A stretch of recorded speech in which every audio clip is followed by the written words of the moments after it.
New Mexico Territory, 1872. The first time Xander Shaw saw her, she was pointing a rifle at a man twice her size, blood dripping from her temple and her dress torn at the shoulder. The sun was sinking low behind the red cliffs of the Gila, and the wind carried the smell of smoke, sweat, and something burnt. "Get away from me," she shouted. Xander reined in his horse and watched from a few yards off. The man lunged for her again, and she fired into the air. The shot echoed across the rocks. Her hands were shaking. The man paused. "That ain't your land anymore, girl. Your husband's dead." "I said get away," she snapped. That was enough. Xander dismounted, dropped his reins, and approached slow. "Evening," he said, voice calm but firm. "I think the lady asked you to leave."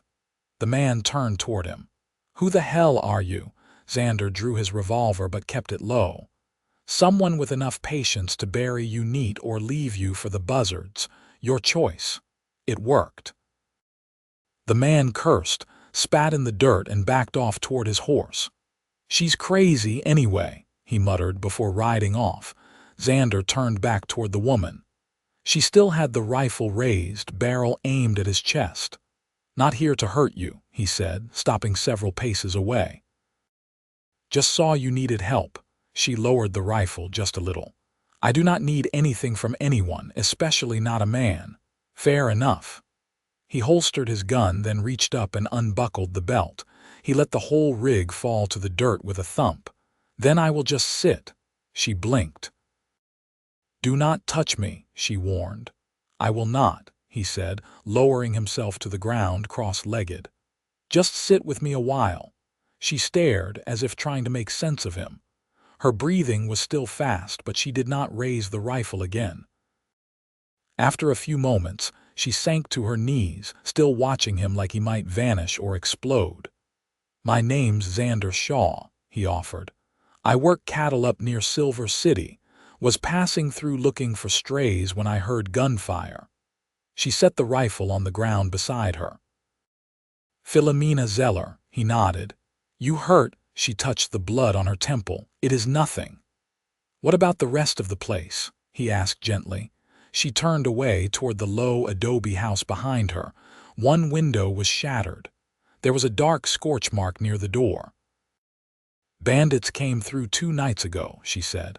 Her voice was steady but hollow. "Took what they wanted, burned the barn, shot my mule." Xander looked around scattered belongings, broken fence posts, the smell of something scorched lingering in the air. "Anyone else here?" She hesitated. "My daughter and son, Ruthie and Ryan. I hid them in the root cellar during the raid. They are inside now." Xander nodded. "Smart of you." "I did not have a choice," she said quietly. "My husband died last winter, fever. I buried him myself." His chest tightened. "I am sorry." She looked back at him, eyes sharp and hard. "Do not say that. It does not help. It never helps." He did not argue.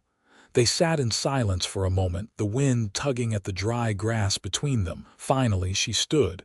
"You want to help? I need to fix the barn. And there is no food left. They took it all." "I can help," Xander said, rising. "I have coffee and beans on my horse, some jerky. Let me fetch it." She hesitated, then nodded once. By the time the stars came up, they had a fire going in the pit beside the house. Philomena sat with her back against the log, arms crossed, eyes on the flames. She had cleaned the blood from her face. Her daughter, Ruthie, peeked out from behind the door, a little girl with dark curls and wide brown eyes. The boy, Ryan, followed, smaller but with the same stubborn chin as his mother. Xander smiled and offered them each a tin cup of warm beans. They took them, cautious but curious.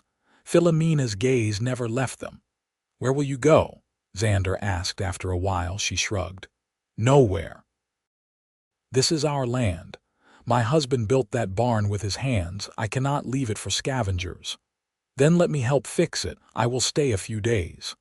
"What do you want in return?" she asked bluntly. He looked at her, steady. "Nothing." She frowned. "Men always want something." I do not. She stared at him for a long time, then she looked down at her children. 3 days, she said. You can stay 3 days. He nodded. All right. That night they slept inside, the children curled on a straw mattress in the corner. Xander rolled out his blanket near the hearth. Philomena stood near the doorway, arms folded, watching the wind stir the curtains. You do not talk like most cowboys, she said. I have been alone a while, he said. Makes you think more than talk. She tilted her head. You are not what I expected. He gave a small smile. Neither are you. She turned away but did not leave the room. Moments later, she sat down across from him, her back against the wall, close enough that he could see the firelight in her eyes. Just sit, she said softly. That is all, he nodded. That is enough. By first light, Xander was already in the ruins of the barn, sleeves rolled, hauling aside charred beams and sorting what timber could be salvaged. The air was cool still, shaded by the cottonwoods, and quiet enough that he could hear the scrape of Philomena's boots before he saw her. She stepped over what had been the threshold, tucking a strand of dark hair behind her ear. In her hands, she carried a dented tin bucket with a strip of damp cloth draped over the rim. You missed breakfast, she said, holding it out. He took it with a nod, lifting the cloth to see a rough wedge of cornbread and a piece of salt pork. Appreciate it. I had enough flour left for one more batch, she said. After that we'll have to trade or hunt. I can hunt, he said. Got an old hawkin in my saddle roll. She didn't respond right away, just looked over the wreckage beside him. The roof timbers are split down the middle. That'll take more than nails. I'll cut new ones, he said. There's pine up the ridge. Give me 3 days, I can have it standing straight again. She crossed her arms, eyes scanning the skeleton of the barn. You always fix what isn't yours, he shrugged. Sometimes it's the only way to sleep. She didn't reply to that. Instead, she bent to gather a few boards that hadn't burned through, her hands moving with practiced care. She worked beside him without speaking, and they fell into a rhythm, clearing, stacking, measuring by arm's length and footstep. When noon came, she paused to check the line of smoke curling from the chimney. I told Ruthie to keep the fire low, she said. She's reading aloud to Ryan, keeps him from fidgeting. Xander wiped his brow with his sleeve. How old are they? Ruthie's 9. Ryan's 6. He won't sit still unless there's a story, he nodded. You teach them yourself. There's no school for 15 miles. Closest thing is an old preacher that comes through once a month if the river's passable. I use the Bible and some books we had from back east. You from there? Ohio. Chillicothe, he leaned against a beam. Lot of green country up that way. She narrowed her eyes. You been? My mother was from Kentucky, he said. We passed through Ohio once, headed west. I remember the smell of wet bark and wood smoke. Philomena's jaw slackened just slightly. Most men out here don't talk about smells. Most men out here don't listen to them. She looked at him a long moment, then turned back to the pile of wood. I don't need poetry. I need a roof that holds through wind. Then I'll give you that. They worked until the sun began to drop behind the western slope. Xander left before twilight, rifle slung over his shoulder, a canvas sack in hand. He returned after dark with 2 rabbits and a strip of calla bark for tea. Ruthie met him at the door, eyes wide with quiet expectation. I've got supper, he said, handing her the sack. Philomena stood behind her, arms uncrossed for once, fingers brushing her daughter's back. You didn't have to hunt, she said. I know. She stepped aside and let him in. Inside, the room was dim but warm. Ryan was curled near the hearth, a wool blanket tucked around him. Philomena dressed the rabbits without waste, her hands swift and sure. When they ate, it was in silence, but not the strained kind. It was the sort that came after long work and shared dust. Afterward, Xander sat on the porch with his boots off, rubbing the arch of one foot. Philomena joined him, her sleeves rolled, hair braided back. "You were right," she said. "It's easier with two pairs of hands." He glanced over. "You don't strike me as someone who admits that often." "I don't. But I'm tired of pretending I can shoulder everything alone." He nodded slowly. "I've known that weight." She studied him in the dim light. "You said you've been alone a while. Was it always that way?" "No," he said. "I had a woman once, years back near Awhile. She died birthing our son." Philomena didn't look away. "Did the boy live?" "3 days." The wind stirred the dust at their feet. Neither spoke for several minutes. She shifted, knees drawn up toward her chest. "When my husband fell sick, I thought if I just worked harder, prayed louder, I thought I could keep him." Xander's voice was quiet. "Some things don't listen to effort." Her fingers curled against her shin. "I buried him in the snow. Ryan helped me dig. He was 5. Xander turned toward her, his voice low. "You didn't break." "I did," she said. "I just kept moving after." He reached out, not to touch, but to place his hand palm down on the porch between them. "I won't take anything from you," he said. "But I can carry part of what's heavy." She looked down at his hand, then placed hers beside it, not touching, but close enough that he could feel the warmth through the space between. "Just sit," she said again, barely above a whisper. He nodded. "That's enough." By the second morning, the wind had shifted. It came out of the east now, dry and restless, stirring grit across the hard, packed yard. Xander rose before dawn again, boots already dusted from cutting pine upridge. He worked in silence near the half-raised frame of the barn, sweat streaking his back as he hoisted beams into place with rope and leverage. Philomena came out with a pail of water, her sleeves wet to the elbows. She did not speak at first, only handed him the tin cup and waited as he drank. "I found a broken yoke behind the lean-to," she said. "Could be mended if you have an awl." "In my saddlebag," he said. "Bottom flap." She handed him the cup again, then turned toward the house. He watched her walk measured steps, head high, and knew better than to say what stirred in his chest. She wasn't a woman who wanted praise. She wanted the work done right. Later, with the frame standing and new joists wedged into place, Xander stepped back and studied the shape. It would hold through winter if he could finish the roof before the next hard rain. He wiped his palms on his trousers and looked toward the cottonwoods. Philomena came out again near mid-afternoon, this time with a bundle of folded cloth pressed to her side. "Ruthie's dress tore," she said. "I need canvas for patching. Did you bring any?" "Bit," he said. "Used to mend my bedroll." She waited. "It's yours," he said. "In the saddlebag, same flap." She held his gaze. "You give things easy." "I've got no one to give them to." Her eyes flickered, not softening, but something close. Then she turned, and he watched her braids swing against her back as she walked away. That evening the fire crackled low. The children had long since gone to sleep, their breathing slow and even behind the partition. Philomena sat at the table, mending needle in hand.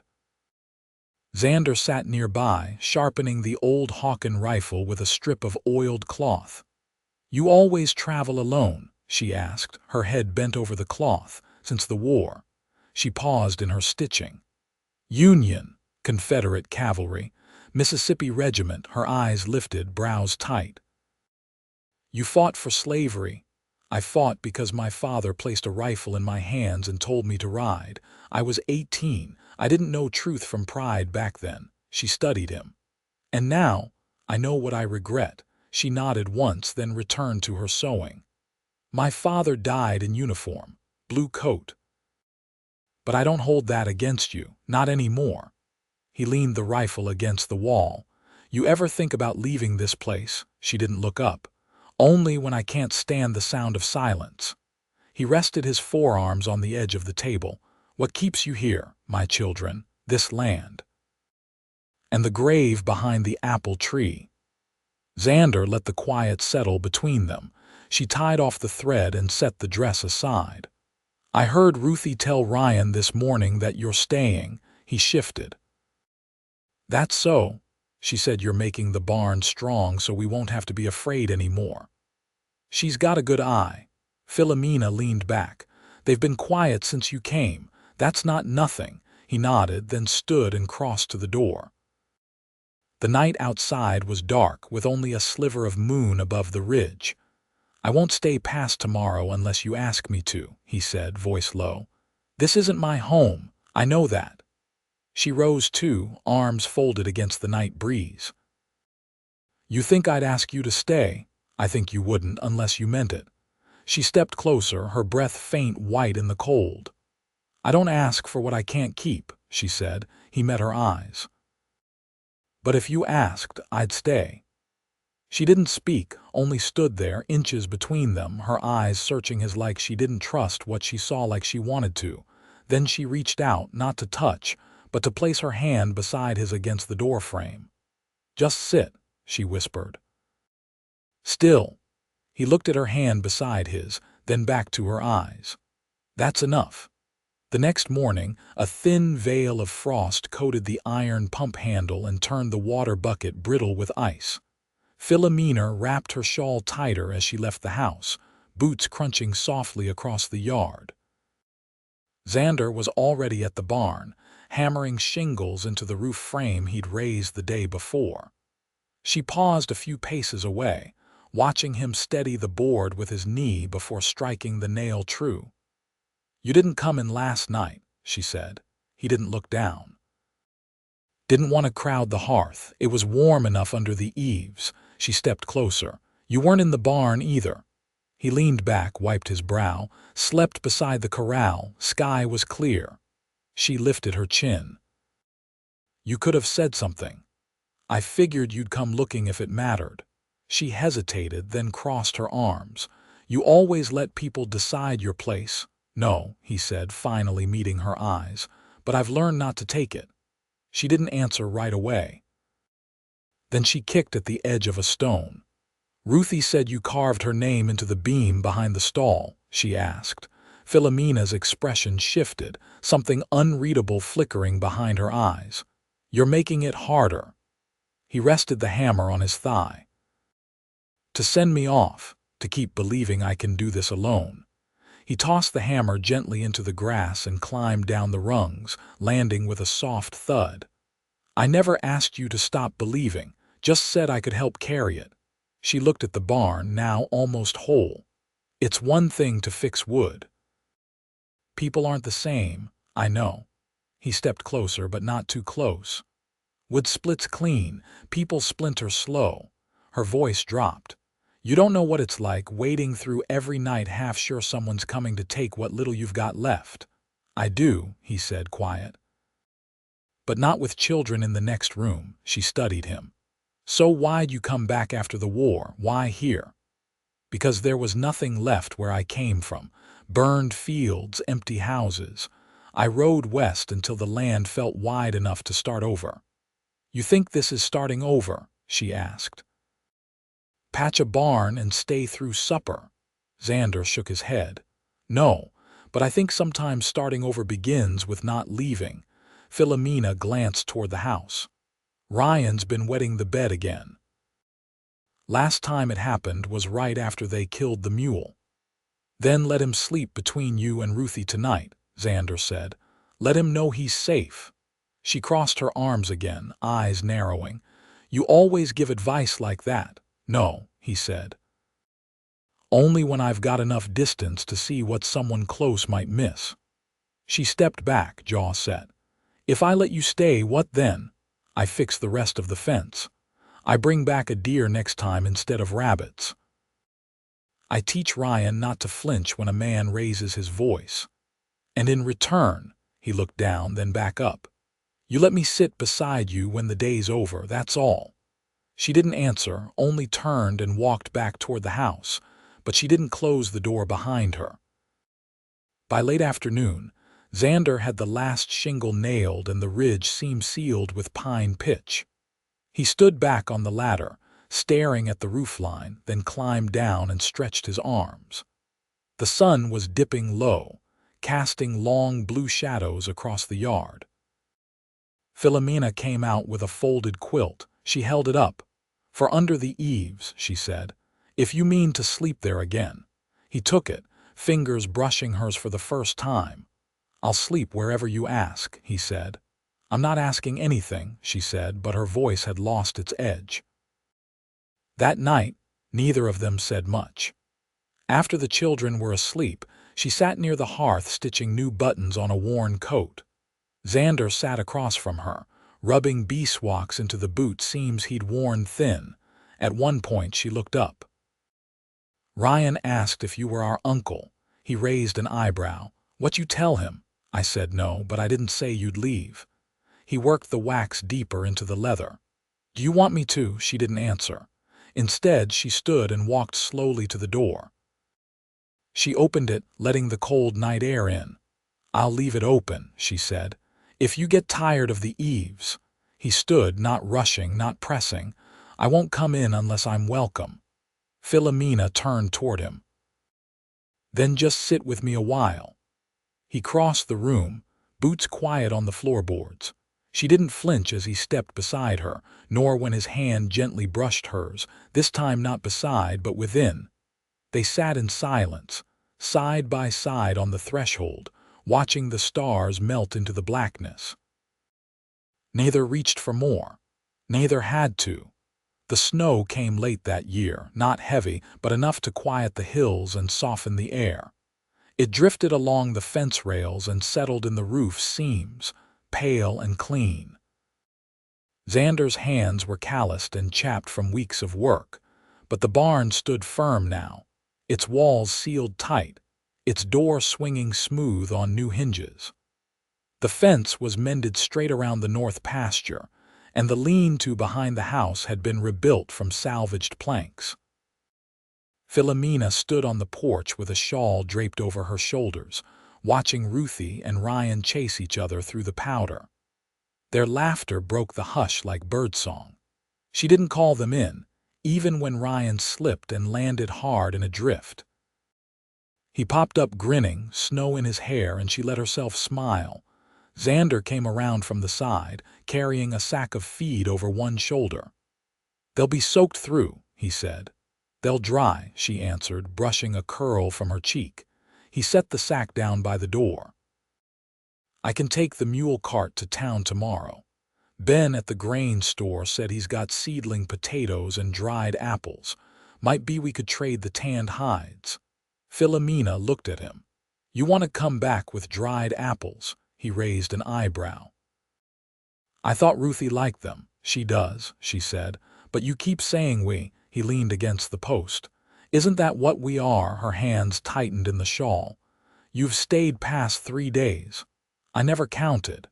She stepped down from the porch, snow crunching beneath her boots. "I know what people will say. A widow taking in a man not her kin," he nodded. "I've heard worse. I've got no money to offer you. I'm not here for money." She looked at him, unblinking. "Then what are you here for, Xander?" "For this," he said, gesturing toward the house, the children, the land. "To build what don't fall apart when the world turns mean." Philomena's breath rose in a cloud. "You think I'm ready for that? I think you already are." She stood quiet, the wind tugging at her braid. Then she stepped close and reached for his hand. Her fingers were cold against his, but steady. "I won't ask you to stay," she said. "But I don't want you to leave." He closed his hand around hers. "Then I won't." That night, she set 2 plates at the table instead of 1, without comment. Ruthie noticed but said nothing, and Ryan climbed into Xander's lap after supper with a picture book and a question about buffalo.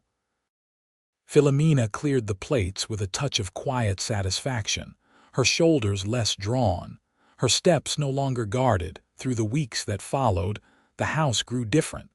Not larger, but fuller. Xander built a smokehouse behind the barn, and Philomena began making her husband's old journal into lessons for Ruthie to copy. Ryan followed Xander around the yard, dragging a stick like a rifle, asking when he'd be big enough to ride. They never spoke of what had come before, not in detail. Some things were understood better in silence. One morning, near the end of February, Xander brought in a cedar branch with green needles and laid it on the hearth. "If we plant soon, we could have squash by midsummer," he said. Philomena looked up from mending Ryan's sock. "You think we'll still be here then?" "I do." She set the sock down and crossed the room. He stood as she reached him. Her hands came to rest on his chest. "I don't need a preacher or a paper," she said. "But if you plan to stay, I need to know you'll lay your head beside mine every night." "I will," he said, low and certain. "Every night for the rest of our days."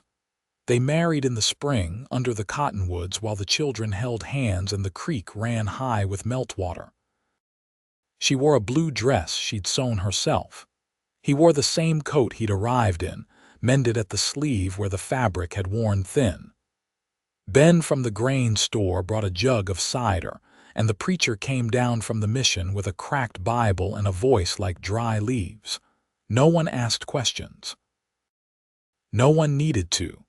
That summer, Philomena laughed more.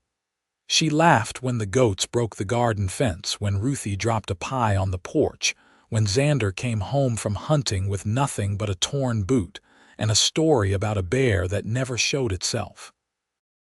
They shared a bed in the corner room, beneath a patched quilt that held warmth through the coldest nights. Sometimes, when sleep was slow to come, Xander would lie beside her, one hand resting over hers, and listen as she whispered the names of things she'd once thought she'd lost. None of it frightened him, not the past, not the weight she carried. He only listened and stayed. Years passed. The apple tree behind the house bloomed again and then again. Ryan grew into his father's boots. Ruthie began teaching letters to the younger children from neighboring farms. The barn never leaned, not once. And every evening, just as the sun slipped behind the ridge, Philomena and Xander sat on the porch, side by side, their hands always touching, saying little and needing nothing more. They built a life from the marrow of what remained, and it held. It held through rain, through wind, through quiet winters and long, golden summers. They never spoke of forever. They just lived it.